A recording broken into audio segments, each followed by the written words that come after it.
Assalamualaikum warahmatullahi wabarakatuh.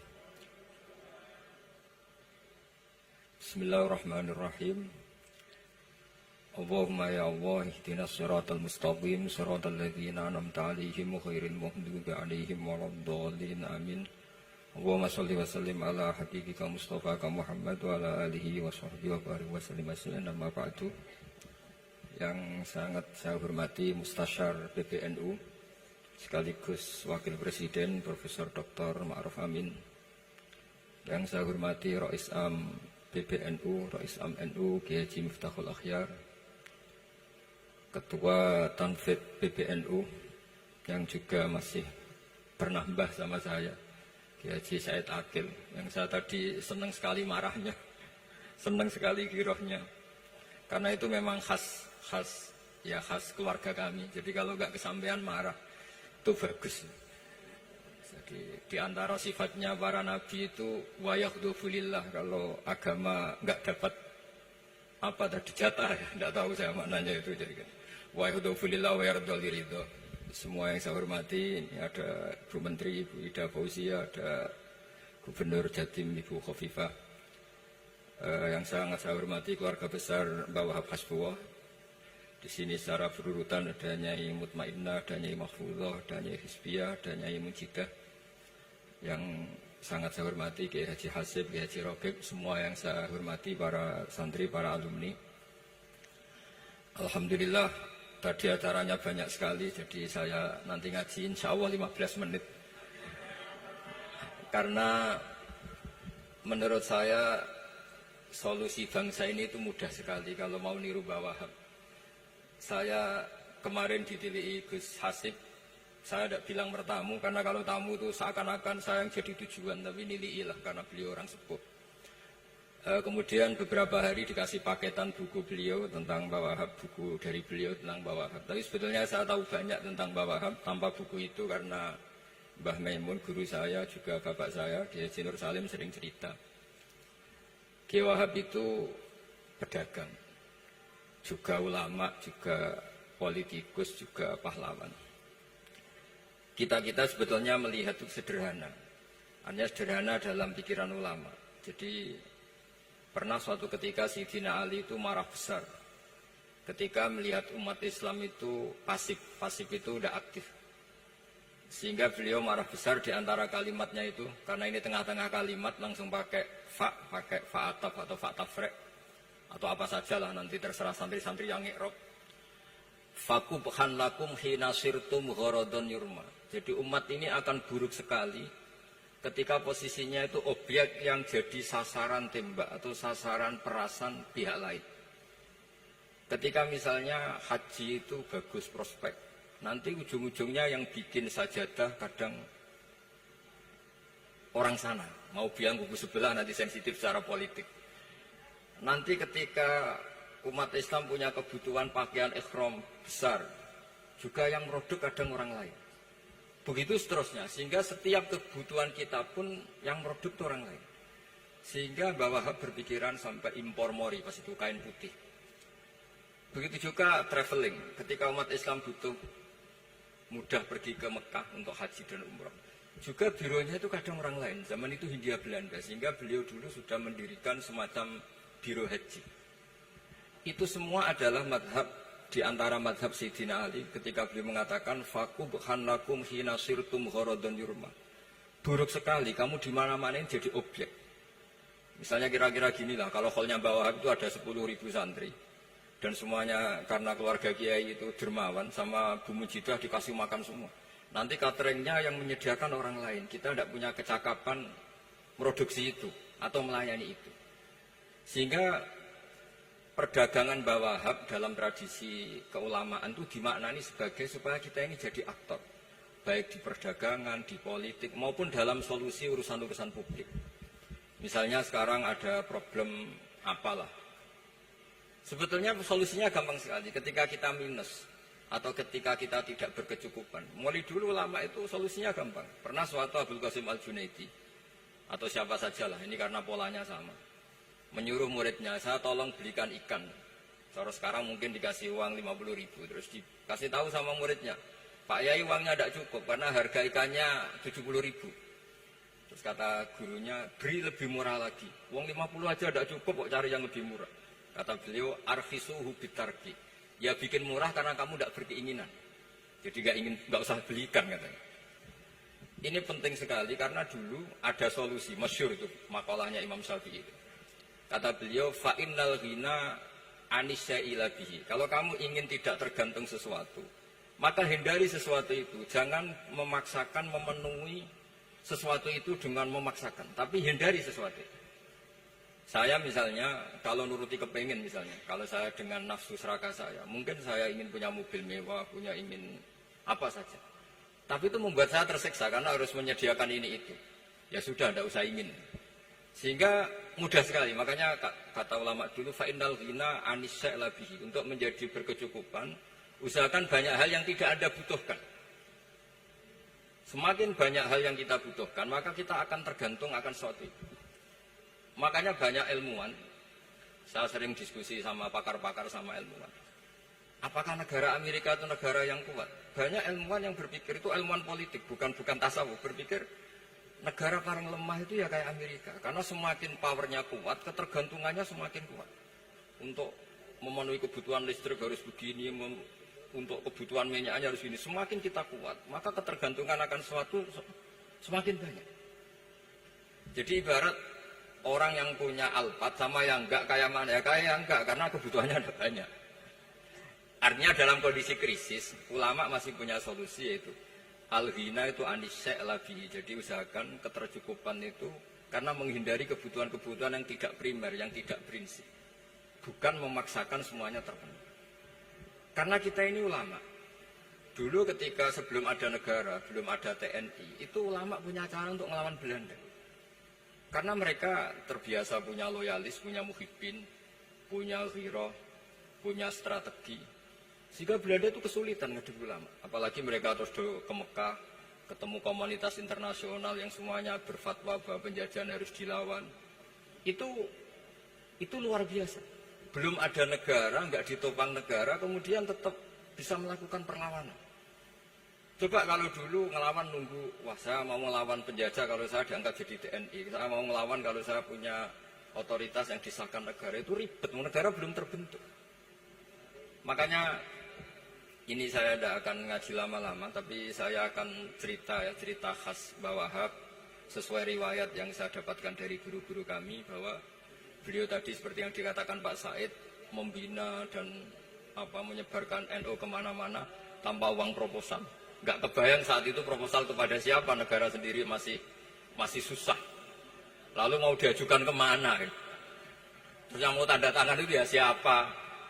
Jadi yang saya tahu tadi, yang penting kita niru sesuai yang diidam-idamkan tadi Sayyidina Ali. Jangan sampai kalian itu menjadi gharadun yurma. Ada apa saja orang lain yang memikirkan labanya, kita yang jadi objek. Sehingga zaman itu kita terima kasih semua sama Mbah Hashim, sama Mbah Wahab. Karena ini zuriyatam ba'duha min ba'd. Kita tahu Mbah Wahab putra Mbah Hasbullah, punya ibu Nyai Fatimah, terus sampai Mbah Abdus Salam ya. Kemudian Mbah Hashim punya ibu Halimah, punya abah lagi siapa setelah Halimah itu Lainah ya. Terus Mbah Abdus Salam, jadi ini zuriyatam ba'duha min ba'd. Kalau dalam tulisan itu sampai Mbah Abdul Jabbar bin Ahmad bin Mbah Sambu.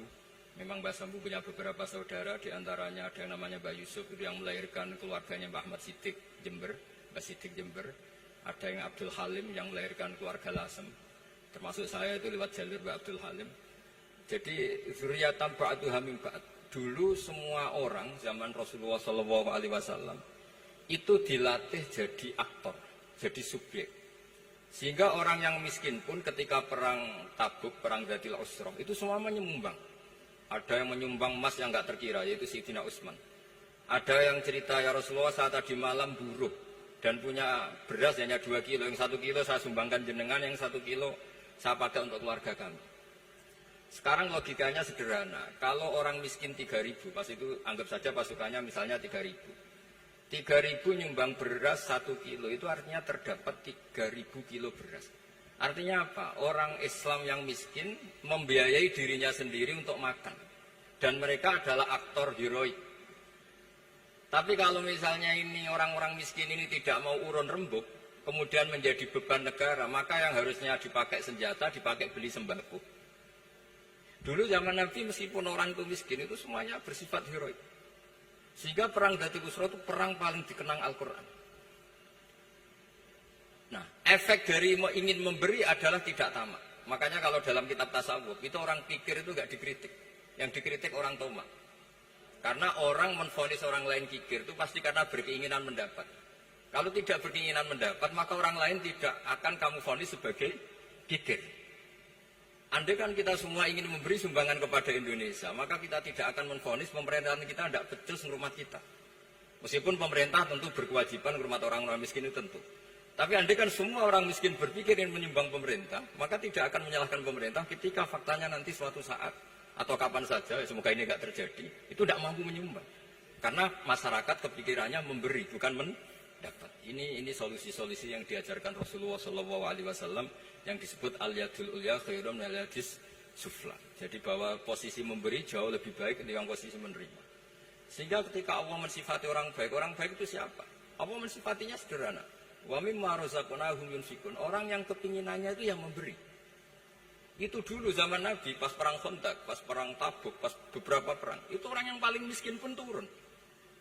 Sampai orang-orang munafik mencibir, inna Allaha ta'ala la ghaniyun an shadaqati hadza. Allah tidak butuh sedekah hanya 1 kilo. Tapi coba efeknya dari sedekah 1 kilo itu tadi, misalnya orang miskin yang perang 3.000, itu semuanya memakan uangnya sendiri setidaknya nggak jadi beban negara. Terus mentalnya itu patriotik. Dari mental patriotik itu ketemu Belanda kayak apa, mereka bisa makan apa saja. Mulai ares gedang, mulai apa saja, yang penting halal. Karena mentalnya dari awal heroik. Tapi andai kan mereka mentalnya tomak, mungkin sudah mati. Karena, wah nunggu negara ngasih makan, proposal dulu, sudah mati. Tapi orang dulu enggak, karena heroik, inginnya memberi sehingga bisa mendapatkan solusinya sendiri. Ini solusi yang saya tawarkan, sebetulnya ini mudawwan, artinya mudawwan itu ada di beberapa kitab, lihat di beberapa tafsir istilah perang Dzatul Usra, perang Tabuk atau perang apa saja itu memang zaman itu susah sekali. Itu menjadi solusi utama adalah setiap orang ingin bermental patriotik. Nah, kalau sudah orang bermental patriotik itu gampang, ukur apa saja itu gampang. Karena tadi dari 3.000 atau 1.000 atau apa saja pasukan, sampai ada yang urun tadi beras 1 kilo, tapi 1 kilo itu menjadi satu watak, satu karakter bahwa bangsa ini inginnya memberi sama negara, sehingga negara ini mudah merdeka. Coba kalau semua orang miskin zaman itu bermental ingin mendapat, ribut proposal, nyalahkan ini, nggak didata miskin tersinggung, kan capek. Jadi ini memang zaman akhir ya, agak aneh, orang nggak didata miskin itu tersinggung. Kalau besanan nyari yang kaya, tapi kalau ada sumbangan nyari sebagai yang miskin. Jadi kalau tanya solusi khas ulama, kita belajar dari perang Dzatul Usra. Itu orang yang miskin, semuanya urun. Nah barokahnya urun itu kemudian mereka bermental patriotik. Barokahnya patriotik, yang kaya, yang miskin, yang pinter, semuanya berkontribusi untuk menyumbang negara. Akhirnya negara ini bisa merdeka sebelum terbentuk TNI, sebelum terbentuk Polri. Karena tadi keinginan memberi, keinginan patriotik. Sehingga cerita buyut-buyut saya ketika Belanda atau apa Jepang, itu yang dicari di geladak saya itu ya kitab. Karena kitab ini dianggap sumber inspirasi mereka melawan Belanda. Dulu kita tahu masyarakat kita itu kalau ngerti Belanda itu dipanggil Doro, wis penjajah jadi diundang Doro. Itu kan terlalu dulu. Sehingga orang Arab itu kadang agak dengan tanda kutip mencibir kita. Kalau bahasakan negara jajahan itu mustakmarin. Negara yang perlu rame, karena cara berpikir masih terbelakang. Wong penjajah kok dipanggil Doro. Terus ketika beberapa kiai melihat Belanda baik karena di alun-alun dikasih masjid gini-gini, sudah tidak berotak. Karena anggap Hindia Belanda itu baik. Baru ketika era beberapa ulama, ada Mbah Hashim, ada Mbah Hasbuh, tadi kata beliau Dwi Tunggal tadi. Terus ada fatwa resolusi jihad. Sehingga mereka baru sadar bahwa Belanda itu ancaman. Kayak apa pentingnya ilmu, kayak apa pentingnya fikih. Karena di fikih jelas, jihad untuk melawan penjajah itu fardu kifayah. Tapi jika musuh kadung ada di kita, maka itu fardu ain. Tidak lagi ada prasyarat harus lelaki, harus merdeka, enggak, perempuan pun harus terlibat. Sehingga kita punya pahlawan kayak Cut Nyadin, beberapa daerah Kartini. Itu ada di khazanah kitab-kitab fikih kita. Jadi kita tidak pernah kehilangan khazanah untuk menjawab muskilatus zaman, untuk menjawab problem-problem zaman. Tapi yang penting kita selalu ngaji, selalu belajar. Saya adalah orang yang sebetulnya tidak pernah ingin terkenal karena saya itu suka belajar. Cuma saya bikin pengecualian, mau diundang kalau pernah sepuh. Ternyata yang pernah sepuh itu banyak. Ini agak musibah bagi saya karena harusnya kiai itu ya dihormati, tapi gara-gara kalah sepuh digawe kongkonan. Saya ini kemana-mana digawe kongkonan. Jadi gayanya nasihati, tapi aslinya diperintah. Jadi tidak ada kerennya sama sekali. Saya di mana-mana posisinya al-ma'mur, diperintah. Tapi saya senang karena ilmu itu butuh konsensus. Andai kan saya tidak pernah ngaji di depan Mbah Mun, di depan bapak, di depan guru-guru, maka mungkin saya tidak pede atas bacaan yang saya baca. Karena saya tidak tahu ini benar apa enggak. Jika masyhur kalau dalam guyonan santri, ada orang tidak baca-baca kitab, cari kamus sampai mati tidak ketemu. Karena dia bacanya lam tarjiman. Wah itu cari di kamus sampai mati tidak akan ketemu. Bareng tanya gurunya, ini apa Pak Yai? Oh itu lam tarodaman. Lam tarodaman itu karena marjiknya mar'ah, orang ningali sapa mar'ah, daman ing getih. Dia bacanya jadi satu lam tarjiman. Dicari di kamus, ya, sampai mati tidak akan ketemu. Makanya di guyonan-guyonan pesantren itu banyak katanya ada cerita orang mati karena satu titik. Jadi gurunya baca habbatun sauda dawaun min kulli da. Jadi dia kitabnya kelebihan apa? Titik. Jadi kelebihan titik dia bacanya itu hayatun sauda dawaun min kulli da. Nyari ular hitam, kobra. Dipatuk mati, padahal sesuai resep kitabnya, karena kitabnya dia kelebihan titik hayatun sauda, artinya maknanya ular hitam, sementara tagnya mestinya habbatun sauda. Jadi kenaifan-kenaifan begini itu harus kita dandani, karena yang bisa, kata Pak Said tadi, yang bisa itu kita cari kebenaran dari mana. Kita itu ya pokoknya ulama lah, tidak harus NU, tidak harus Muhammadiyah, pokoknya ulama yang wasatiyah. Itu nanti terus gimana yang wasatiyah itu kayak apa, tapi jelas ulama. Karena dulu zaman, kalau kita fair secara sejarah dulu ya Mbah Wahab ya dekat Mas Mansur, dulu Mbah Hashim ngaji sama Mbah Ahmad Dahlan sama-sama di Mbah Soleh Darat, ketika di Mekah ya sama-sama ngaji di Syekh Khotim Minangkabau. Jadi kalau era beliau itu ya memang dulu perbedaan itu nggak ada masalah. Karena perbedaan itu bawaan visi. Saya belajar usul fikih di antara yang diceritakan di buku-buku Mbah Wahab. Beliau itu ahli usul fikih. Sementara Ki Bisri itu suka fikih mateng. Sehingga memang ada perbedaan antara fikih mateng dan usul fikih. Saya beri satu contoh. Ini guyonan tapi nanti di usul fikih nanti kelihatan. Di usul fikih itu ada ilmu namanya tangkihul manat. Ketika Nabi sama-sama menyebut sesuatu, sebetulnya ada benang merah di situ, tidak sama persis. Misalnya begini. Ja'a a'rabiyun ila Rasulillah sallallahu alaihi wasallam. Faqala ya Rasulullah ahlaktu. Wa ma ahlaka kaqal waqatu imraati fi nahari Ramadan. Ya Rasulullah, saya ini orang yang rusak karena saya berhubungan intim dengan istri saya di ketika Ramadan. Terus Nabi ngendikan, ya sudah kamu harus merdekakan budak, saya tidak punya ya Rasulullah.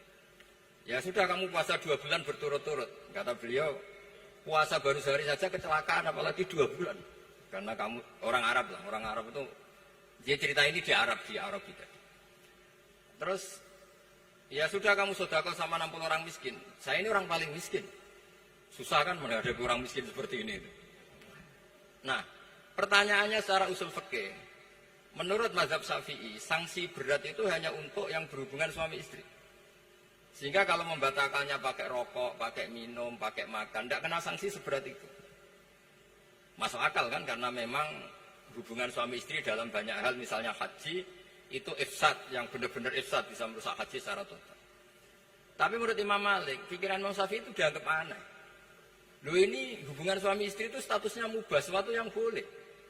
Maka semua hal yang boleh tapi merusak kehormatan Ramadan, maka ketentuannya sama. Yaitu misalnya nggak sakit, nggak apa, pagi-pagi nyate. Wah itu kan melecehkan Ramadan, nggak sakit, nggak apa, kok pagi-pagi nyate. Perlu dicatat karena hubungan suami istri itu sesuatu yang boleh. Berarti kalau yang boleh merusak Ramadan hukumannya berat, makan yang statusnya boleh juga hukumannya berat. Itu dulu bapak saya ketika bikin analogi itu mau cerita sederhana gini. Hak dhisik ono santri ya goblok. Kandhanane aneh. Istrinya lapor ke kiainya. Pak Yai, santri jenengan kalau sama istri sering mukul. Mukul itu nabok pakai tangan. Santrinya dipanggil kan alumni. Kamu jangan sering mukul istri kamu gini-gini. Iya Pak Yai, njih. Suatu saat 2 minggu istrinya lapor lagi. Sekarang tidak nabok Pak Yai, nyaduk. Karena yang dilarang hanya nabok. Dipanggil kiai, loh kamu katanya masih sering nyaduk istri kamu. Yang dilarang kan mukul, sekarang nyaduk. Kapan-kapan meludahi. Nah, artinya di usul fikih dijelaskan bahwa makna haramnya naboi adalah hurmatul idza. Haramnya menyakiti. Maka nyaduk sama, meludahi sama, menerlantarkan sama. Itu dulu bahwa ahlinya bikin usul fikih seperti itu. Sehingga misalnya Amar Ma'ruf Nahi Mungkar ketika beliau ditanya, apakah perlu ikut kabinet gotong royong? Tapi di situ banyak kelompok yang mungkin itu tidak cocok. Pikirannya kita harus ikut, justru ikut itu ikut benahi dari dalam. Meskipun dari ikut itu bahwa Wahab Nyun Sewu yang mengalami fitnah yang macam-macam dituduh karena zaman itu nasakom. Tapi itu beliau santai saja. Tapi zaman itu memang itu sah karena zaman itu belum dibubarkan. Jadi yang dialami Wahab ini luar biasa. Semuanya harus jadi pelajaran bagi kita. Makanya jangan pernah meninggalkan ilmu yang bernama usul fikih. Karena fikih yang mateng itu cara basa Jawa ini akan kehilangan stok teks. Misalnya Nabi sedekah pakai kurma atau pakai apa makanan pokok. Itu hadisnya itu kurma sama Imam Syafi'i digenti kutu ahli baladi, yaitu makanan pokok dari negara. Sehingga kita tidak bisa mentang-mentang Nabi sedekahnya pakai kurma terus kita orang miskin kita kasih kurma. Bisa linu tuh nih kalau makan kurma orang Indonesia itu. Karena yang penting itu kutu ahli balad bukan kurma. Bukan mentang-mentang Nabi sholat di Mekah Medina, kalau ingin persis sunnah Rasul, sholatnya harus di Mekah Medina. Kalau di Indonesia, Nabi tidak pernah sholat di Indonesia. Sunnah Rasul sholatnya di Mekah Medina, bisa tidak ada orang sholat kalau gitu. Jadi ada ilmu yang namanya tangkihul manat, yang harus ditiru itu sisi mananya. Nah dalam konteks Arabi tadi terus kemudian ada dibuang. Ja'a Arabion, kata Arabi itu dibuang. Datang orang Bedui, orang kota pun kalau punya kesalahan yang sama, hukumannya juga sama. Maka kata Arabi dibuang. Nah, menurut Imam Malik, kata jima, hubungan suami istri juga dibuang, digenti membatalkan puasa dengan apa saja yang tanpa uzur syarat. Jadi ini kealiman-kealiman kiai-kiai Indonesia dulu itu. Misalnya kentong, dulu meskipun ada yang bilang bid'ah, kentong itu bid'ah karena mirip orang Nasrani. Orang Nasrani itu bentuk kentongnya di kelenteng itu tidak seperti kentong kita. Adat Indonesia kalau pos kampleng ada maling, ada banjir pakai kentong. Jadi adatnya memanggil itu pakai kentong. Makanya kiai-kiai dulu, ini mirip orang Nasrani, enggak mirip pos kampleng katanya. Padahal jelas ya, menurut hadis sahih jelas ketika ada sahabat usul ya Rasulullah bikin kentong, wah jangan nakus itu nanti kayak Nasrani. Bikin bok itu trompet, jangan nanti mirip orang Yahudi. Ya dengan api ya Rasulullah, jangan nanti mirip Majusi. Datang sahabat tergesa-gesa, beliau mimpi kalau diajarin azan. Azan itu maknanya al-ilam, memberi maklumat waktu sholat. Akhirnya ada azan. Kemudian ulama Indonesia dulu Mbah Hashim sama Kiai Fakih Mas Kemambang, yang satu anti kentong, yang satu pro kentong. Itu dulu ya saling menghormati, nggak masalah. Karena fikih itu sekali khilaf itu mirip-mirip. Tadi Pak Said Akil nyinggung Palestina. Saya pernah ke Palestina. Itu banyak ulama Mesir yang mengharamkan orang datang ke Yerusalem, ke Masjid Aqsa. Karena mau tidak mau harus dapat visa Israel, berarti ngaku eksistensi Israel. Karena dianggap mengaku eksistensi Israel maka hukumnya haram. Tapi saya pernah ketemu Imam Masjid Aqsa. Beliau bilang begini, Pak Bahak, kalau orang Islam dari seluruh dunia tidak datang ke kami, maka eksistensi kami dianggap diabaikan oleh komunitas internasional. Dan itu dengan mudahnya Israel mencaplok kita. Sehingga separuh ulama Mesir juga mewajibkan yang mampu harus ke sana. Dengan cara itu Aqsa aman karena masih diperhatikan ulama atau komunitas internasional. Yang satu cara pandang ke sana berarti ngaku eksistensi Israel karena ada visa Israel. Yang satu bilang harus ke sana, dengan itu eksistensi Masjid Aqsa terjaga karena masih diperhatikan ulama atau komunitas Jadi di mana-mana khilaf itu ya seperti itu. Tapi alhamdulillah di kita itu khilaf itu biasa. Sehingga zaman kita mondok, saya itu pernah pengalaman buruk sekali saya ketika jadi Rois Musyawarah Fatul Mu'in. Itu ada pertanyaan gini Gus Hasib. Saya tanya gini sama orang. Gus, soft paling utama itu yang nomor berapa? Nomor 1 kata saya. Yang kedua, yang soft berikutnya, iya yang berikutnya. Kalau sudah tahu soft terbaik itu yang nomor 1, kenapa masjid gak dipakai memanjang selatan utara? Biar semuanya nomor 1. Selagi masjid itu memanjang barat timur, pasti ada soft 1, 2, 3. Itu kan kurang ajar betul. Jadi supaya orang soft 1 semua ya tinggal desain masjidnya, yaitu memanjang utara selatan. Selagi masih memanjang barat timur, pasti soft 2, 3. Terus saya kebalik tanya. Lalu setelah begitu yang paling abdul siapa? Yang sisi kanannya imam. Ya sudah imamnya dipojokkan pol selatan. Biar semuanya dari pol kanan. Nanti ada masalah lagi. Yang paling abdul siapa? Yang paling dekat imam. Yuskono kerubuti imam kan gitu. Jadi kalau nuruti fikih itu ya memang ilmu logika. Sehingga banyak orang jadi wali itu dari hasil ijtihadnya. Ada orang jadi wali karena sering sholat di shaf awal. Tapi ada wali pesaingnya justru jadi wali karena kalau sholat di belakang. Tapi tetap wali. Suatu saat dua wali ini ketemu. Loh, kamu kok wali? Padahal kalau sholat paling belakang. Saya tuh malu sama Allah. Kok kayak sok suci ya gue ngarep gitu. Jadi wali karena adab bukan karena malas loh. Saya itu gak pede. Saya saja kok sholat di depan. Maksudnya kok kepedean itu. Tapi tentu secara saya tetap baik yang di depan. Ini saya bukan bela yang. Kenapa saya cerita bela yang belakang? Karena yang bela jarang gitu. Makanya saya.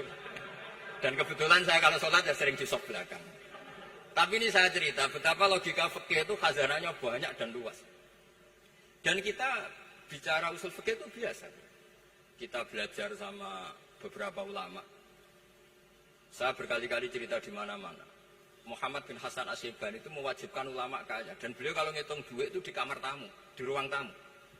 Sehingga santri ora kepikiran nyalami template. Kan cara wong Jawa kan meliting ngitung duit kok di ruang tamu. Tapi ternyata alasannya beliau masuk akal. Ben santri ku roh nak kiye di duit. Jadi ra perlu kepikiran nyumbang gulu. Ya masuk akal. Tapi yang nyimpen duit ya masuk akal, wong duit kok dipamer-pamerno. Tapi yang pamer nggih monggo nak niate ben wong liya ndak perlu berempati, ndak perlu sakit. Jika nggak perlu didata dapat BLT mergo duit tidak kok. Ya, itu semuanya istihad. Assalamualaikum warahmatullahi wabarakatuh.